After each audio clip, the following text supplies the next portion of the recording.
In a world where success often blinds people to humility, one young man's quiet act of kindness inside a towering corporate empire would soon rewrite his destiny and expose the true meaning of leadership.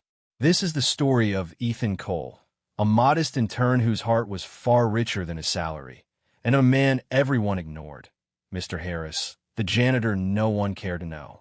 ACT-1, the new intern. The morning sun pierced through the glass towers of Stanton Dynamics, one of the biggest tech corporations in the city. Inside the lobby, employees rushed like bees, suits, laptops, phones buzzing with urgency. Among them was Ethan, a 22-year-old intern clutching his worn-out leather bag and a paper cup of coffee. His tie wasn't perfectly straight, but his smile was wide, nervous, hopeful. It was his first day at the company he'd dreamed of joining. His late mother used to tell him, "Ethan, no matter where you work like you already belong." As he entered the elevator, a few senior employees whispered behind him, "Another intern? Great. Probably here for coffee runs. They come and go every month." Ethan pretended not to hear. He was focused. This was his chance to prove himself. ACT-2, the janitor nobody saw.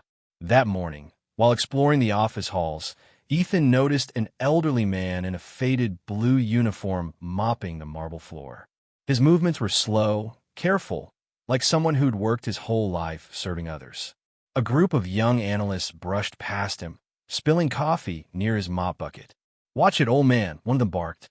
The janitor apologized softly, kneeling to clean the spill.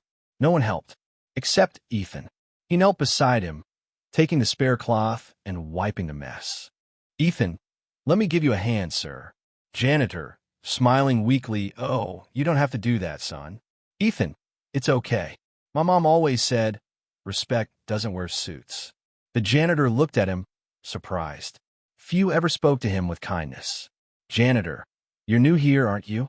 "Ethan, first day. Guess I made my first friend already." Janitor, chuckling, "Name's Harris. People just call me the janitor." They shared a quiet laugh. Ethan didn't know it yet, but this simple moment would echo far beyond that hallway. ACT-3, the corporate machine. Days passed. Ethan worked hard, staying late, taking notes, helping others even when unasked. But in the world of high ceilings and glass walls, kindness wasn't a currency. His supervisor, Melissa Crane, a sharp, ambitious manager, noticed his diligence, but not always kindly. "Melissa, Ethan, you're wasting time helping maintenance. Focus on your work. This is business, not charity." Still, Ethan couldn't ignore what he saw. He often helped Mr. Harris carry heavy boxes, fixed his mop trolley, or brought him lunch when the cafeteria ignored him.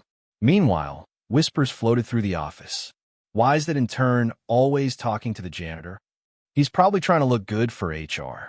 But Ethan didn't care. To him, every person mattered. ACT-4, the incident.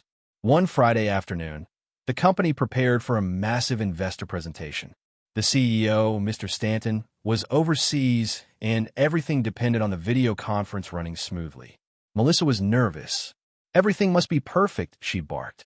"No mistakes, no dilas." Moments before the meeting, a janitor accidentally bumped a cleaning cart against the conference room cable, disconnecting the projector. It was Mr. Harris. Melissa's face turned red. "Melissa, are you kidding me? You ruined the whole setup." She snapped in front of everyone. Executives glared. Interns froze. "Mr. Harris, I am sorry, ma'am. I'll fix it." "Melissa, you've done enough. You're just a janitor. Get out before you cost us millions." The room went silent. Mr. Harris stood there, trembling. And then Ethan stepped forward. "Ethan, that's enough." Everyone turned to him. "Ethan, he didn't mean to. It was an accident, and yelling won't fix it. Let me help reconnect it." Melissa, furious, "Ethan, this isn't your business." "Ethan, it is when someone's dignity is being stepped on." He bent down, fixed the cable in seconds, and the screen flickered back on.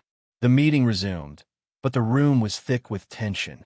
Melissa reported Ethan for disruptive behavior. By evening, Ethan's ID badge access was revoked.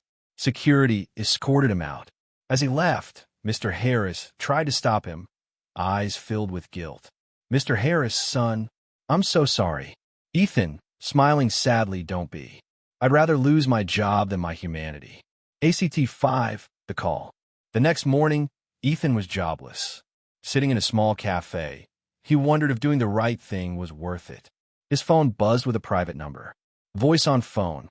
Mr. Cole? This is Executive Relations from Stanton Dynamics. The CEO would like to meet you. Immediately, Ethan froze. Ethan, the CEO? But I don't work there anymore. Voice, you'll want to come in. ACT 6, the CEO's office. He arrived, nervous. The receptionist smiled mysteriously. Mr. Cole, they've been expecting you. The elevator doors opened to the top floor, a place no intern had ever been. Inside the sleek glass office sat the CEO himself, or so Ethan thought. Behind the desk turned a familiar face, wearing a suit this time. It was Mr. Harris. Ethan's mouth fell open. Ethan, Mr. Harris? You? Mr. Harris, smiling, yes, Ethan. My full name is Harrison Stanton, founder and majority owner of this company. Ethan could barely speak. Harrison, I started as a janitor 40 years ago in another firm. I built this company from nothing, and now I occasionally return as a janitor to see who treats people right when no one's watching.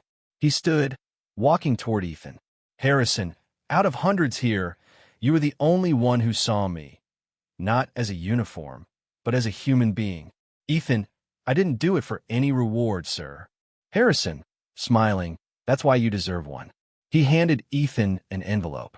Inside, an official letter. Executive assistant to the CEO, full-time position. Ethan was speechless.